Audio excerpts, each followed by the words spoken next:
be assignment for the course Tripoli 3101 DLC circuits DLC. First, I extracted my personal values from my student ID.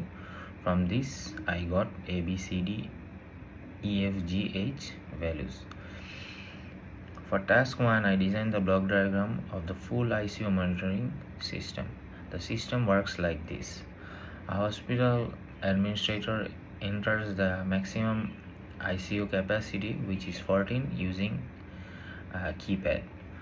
When a patient enters or exits the ICU, sensors at the entry and exit points generate pulses. These pulses pass through pulse shaper circuits to remove noise and bounce. The clean signals then go into a 4-bit up-down counter, which counts from 0 to 14. When a patient enters, the counter counts up. When the patient exits, it counts down. The counter output feeds into a comparator, which checks whether the counter has reached 14, meaning the ICU is full. If a full signal is sent to the display, if beds are still available, the system shows a beds available message.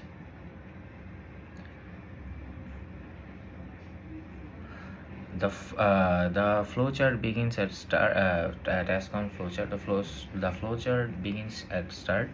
The counter is initialized to 0 and the capacity is set n equals to 14. The system then continuously monitors the entry and exit sensors. If an entry is detected and the count is less than 14, the count increases by 1. If an exit is detected, the count is greater than 0. The count decreases by 1. If the count equals 14, the system turns on full display. Otherwise, it shows beds available. This loop runs continuously. Task 2, 555 timer design. For task 2, I designed the 555 timer circuit for blinking beds available display. First, I calculated the duty cycle parameters, the frequency, and I also verified the values.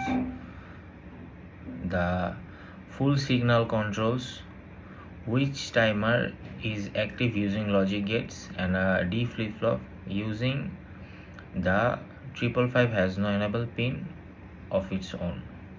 For task 3, I designated a finite state machine to model the timing behavior of the display outputs A and B.